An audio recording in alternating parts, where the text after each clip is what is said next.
नमस्कार मंडळी. तर म्हणजे चला आपण आता आहे ना आंबे काढूया. तर इकडे आता कुठं आहे दाखव.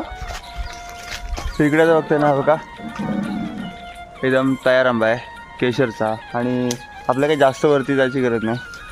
हे बघा इकडेच आंबे लागलेले आहेत एकदम खालती. आणि एकदम जबरदस्त भरपूरच आंबे इकडे बघा त्या साईडला सुद्धा. तर आपण आहे ना आंबे काढूया. फक्त नाही बघा त्या आंबे काढूया आपण. एक या साईडला हा दुसरा. ते बघा एकदम आहे ना जमिनी लगतच एकदम आंबे आलेत. बघा इकडे असे केशरचे आहेत आंबे हे. ते बघा तर हे सगळे आपण काढून टाकूया. पाऊस थोडा लागला त्यामुळे काढून टाकण्यासाठी खराब होती. तर आता आपल्या सगळे खायचे ना काढलेले आंबेच आंबे.